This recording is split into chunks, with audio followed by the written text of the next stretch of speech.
Hello and welcome back to Fully Booked, where we eat books for breakfast, lunch, and dinner. What is adventure? Sometimes when we think about it, perhaps we think about climbing Mount Everest or... Whew. I finally made it to the summit of Mount Esther. I claim this desk in the name of Esteronians. Actually, this is already my desk. In fact, it already has a name. Desky McDeskerson. But I have a flag. Well, look, thank you for coming. You can stay as long as you want to, but we will not be changing the name of anything around here. If I didn't conquer anything, what was the point? That I had an amazing adventure and learned a lot about myself and the world? Well, yeah.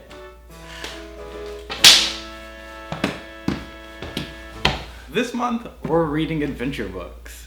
But first, it's time for Fast Facts. 12 people have walked on the moon, but only 5 people have gone to the deepest part of the ocean, the Marianas Trench. In 2014, a 14-year-old became the youngest person to sail across the Atlantic Ocean alone. While dragons are typically associated with fire, the ancient Japanese actually believed they were water gods. The average person walks the equivalent of twice around the world during their lifetime. This month, K through first graders will be reading I Will Be Fierce by B. Birdsong. In this book, a heroic girl tames the wild world of elementary school. Second and third graders are reading Dragons in a Bag by Zeta Elliott. In this book, witches and dragons are popping up all over Jackson's neighborhood.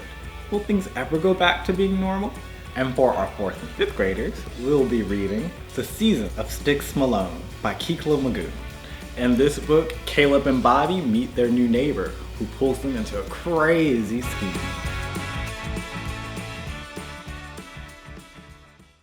Today we are joined by Coach JJ. Welcome! What will you be showing us today? Today we are going to be making a craft. I have brought an example of this dragon and me and you are going to make one together. Oh, I'm very excited for this. So to make this dragon, you're going to need a couple of basic supplies. You're going to need a pair of scissors. You're going to need some glue. Elmer's glue or a glue stick will work. You're going to need a paper tube or a cup, something round. If you want a challenge, you can maybe do some paper mache, but you want a round base. You'll need some construction paper, some streamers or crepe paper, some pom-poms, and my favorite, some googly eyes. Okay, so the first thing you're gonna do is you're gonna take your tube and your piece of construction paper, and you're gonna wanna wrap this tube in construction paper. So you'll just I like to lay down a little bit of glue first on one end. And you know what, let's just go ahead and cover it to make it easy. And try to do a really thin, consistent line of glue so that it doesn't make bubbles. And you can use the tip of your glue to rub that out if you're not using a glue stick. If you're using a glue stick, it should be pretty consistent. I'm just gonna lay it down and I'm gonna kind of roll my paper on it. Should I start this at the end? At the end is probably the easiest. That's a great question.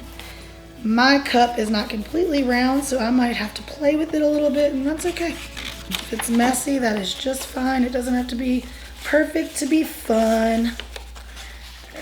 So I got it kind of on there. And once I start to roll, I'll sort of just cut in. Since I have a helper here today working with safety, it's okay that I'm using these big scissors. But if you're little, you might want to use safety scissors or have mom or dad help you. I'm just gonna get these edges off of here. You're doing great.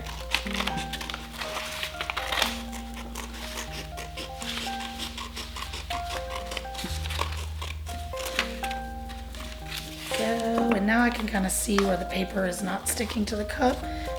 And since I'm using a cup, I did have to cut the bottom of my cup out. That's a little difficult, so you probably want a parent helper if you're under a 10.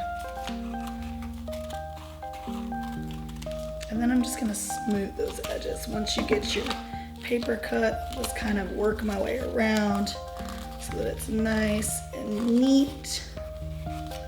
And then you might have to take your glue once you do that, and you might have to re-secure the edge just to get it to stick.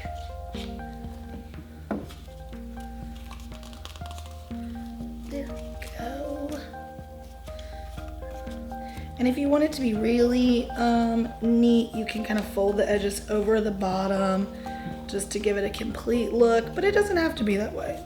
Like I said, it does not have to be perfect. And this is a little messy, but my cup is fully covered. Your toilet paper roll looks great. Thanks. And that is our first step. And that's probably the most challenging step, to be honest.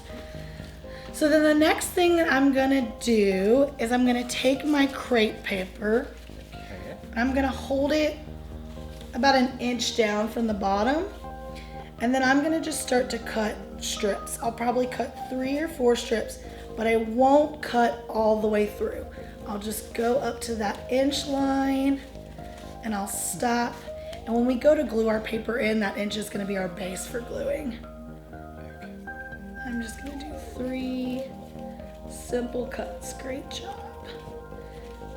And your crepe paper can be any color you want. I'm doing rainbow paper right now. When I made my first dragon, I did fire colors. I see you've got some nice blue watercolors. Yes. You can make any kind of dragon that you want. Good job. Okay, so then what you'll do is just like you put glue on your cup, you'll take your glue and you'll just put it on that base of the inch. And then you'll choose a side of your cup to be a mouth. I'm gonna use the smaller size. You have a toilet paper roll, so you can use either side that you want. And I'll just slowly start to secure these papers into the lid of the mouth so that they stick like this. This is gonna be your dragon's mouth. And these are its flames. So you wanna glue them to the inside of the cup, not the outside. And they might overlap a little bit as you start to put the different ones in. And you just wanna make sure you have full coverage. So I'm almost all the way around. When I put my next one in, it'll go all the way around the tube. I find it's easiest once you get to the end if you kind of turn it like this so they all hang over like a little hat, and then you've got space to work with. Yeah, there you go. Wonderful. They go all over the place. There we go. And then I can just kind of put my fingers on the inside and make sure that everything is laid down.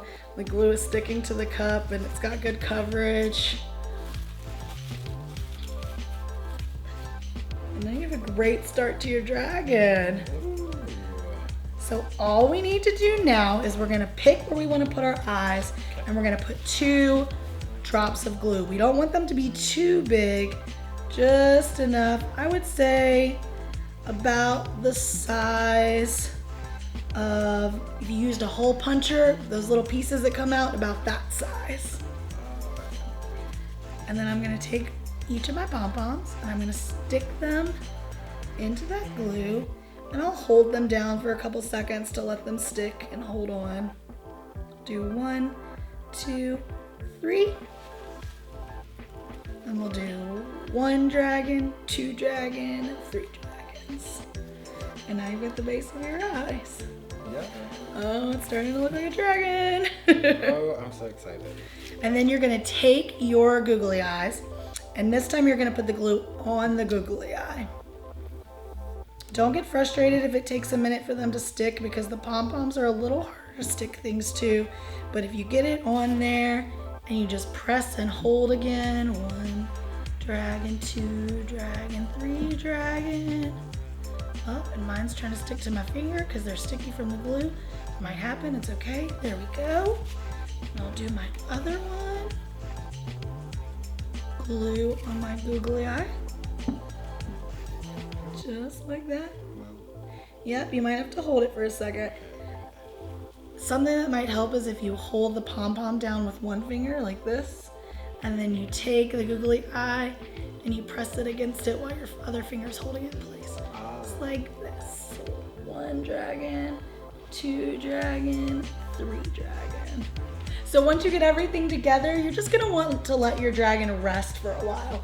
Let it go, sleep on a pile of gold, take a nap, spend some quality time alone so that your glue can set, and when you're done, you will have a nice party dragon ready to blow fire.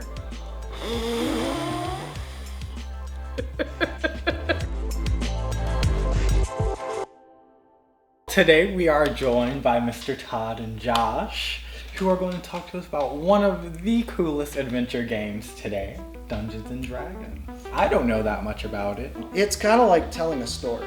If you've ever played like Skyrim or Zelda Breath of the Wild, those games try to bring into like a visual of what these do. But this is so much more infinite because it's all happening in your mind. It's a collective story that you're telling. And the way that it kind of works is, and you can see this is it's called Dungeon Master's Guide. That's this one here. And then That's the old school one. Here's the new school one. And so you have this DM or Dungeon Master, and they are the one who kind of is like the overlord of what happens. They're the ones who puts all of the things into place, who sets up the rules and boundaries. And then you have the player characters, who they are the people actually taking part in the story. And so they're the ones who do the actions, carry it out, and then the Dungeon Master just makes sure everything's done properly. When it comes to the actual game, you know, I feel like I hear people talk about roles and things of that For sort. sure. So when you're setting up your character, there are certain classes, as they say. But basically, you can think of it like just kind of like every day. You know, you have doctors, you have lawyers, you have policemen, you have salesmen, clerks, whatever. So there's all kinds of jobs or roles out in the world already. Well, this world's no different. Say maybe I can take a baseball and I can throw it really far, but maybe you can, I don't know, get on a skateboard and ride. So you have a different skill than I have a different skill. So that's what we do is they put those skills Into what's called classes. yeah, and they rank them out. And so when you're playing, you're trying to do certain things, right? And so say you want to save the princess, and so the monster's got the princess, and you're trying to pull back on his hand so she can drop out of his hand. Well, are you strong enough or not? That's a good question. And then, do you have a good grip? Are you able to get in there and really heave on it? Yeah. Well, that's where the dice roll comes in.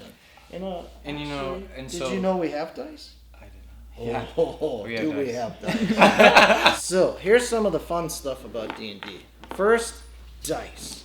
So when we talk about dice, usually you think about those regular 6-sided dice, right? Well, in D&D, we have a lot of different type of dice. This one right here is a percentage dice. These are 10s, and then you can see. So if you roll these together, it was 95. All right. So this one, that's a 20-sided die. Don't be shy. Roll it. You know you want to. I do. Natural 20, let's go. Oh, a 2. Right on. Yeah, so you didn't get a really good grip on that when you were trying to save the princess, no. and you might have failed that one. Yeah, But guess what? You probably have another chance, so that's okay. So this is called a character sheet, and this is where you have all of the information that is pertinent to the character you're creating.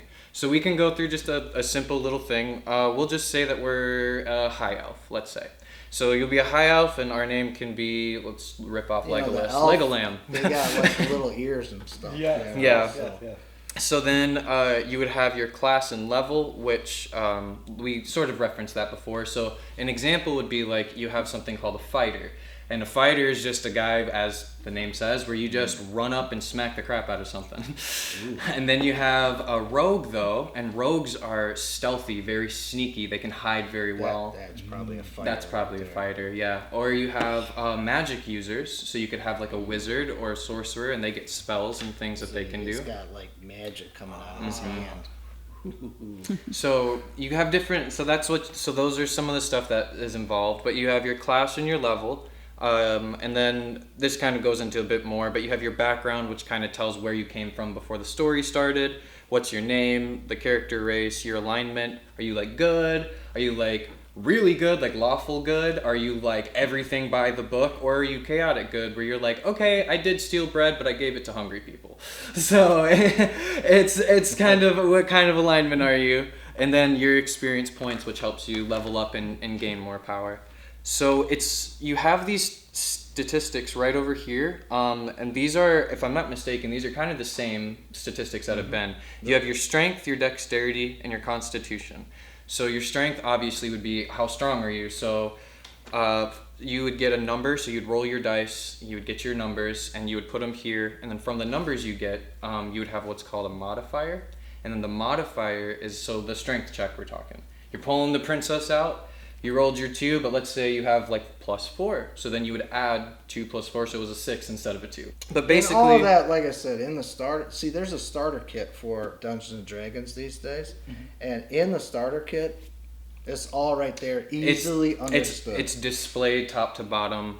And actually, the character sheets. See, this is all blank right here. In a starter kit, it's already filled out. And then you have your non-physical traits. So how smart are you? Your intelligence, wisdom. What Did can it you? make sense to do that? Yeah, I'm not sure about that one. Yeah, wisdom. So should you go down this forest path or this forest path? Which one would be better? And then you got your charisma. So you need someone to come with you. You absolutely have to. So how charming are you? Can you get them to come with you? So it's things like that. You know, that one buddy of yours that you just can't say no to. Fine, I'll help you sure. out. He's got a high charisma. So. And so then from there, you have different skills that are based off of these ones. And so it's all going to be filled out in the starter kit. But as you want to do things, so talking about rolling dice. So someone got a cut, you want to heal them with medicine. So you have to look here, roll your dice, and see what your total is. And then that's when 2 want to cut it. 2 I don't think would have done super well. But that was for pulling the princess out. Here, try to heal him. Yeah, let's try and heal the princess after we saved her. Ooh, that's a cut guy. You better try again. Yeah, we'll try it again. Ooh, you like Same the 2s. Well, did I tell you about karma in the dice? Sometimes you just have to connect with the dice. Yeah. And since these are my dice, they're just. Let me try once. Remember that dice problem? There you go. 14. That's probably gonna cut her. Yeah, So- I might do it. So it's things like Be that. nice. And that's when You the can be player nice will to others. try, and then the dungeon master will tell them did it work or not. So I guess, why do y'all like doing Dungeons and Dragons? Why do y'all think this is cool? What do you get out of it? You need a second? You want to go first? Well, I mean, we did stay up pretty late last night playing. And what we got out of it, the nice thing is my little boy here, who, at a younger age, this was a way for us as a family, we actually would play the game together, okay?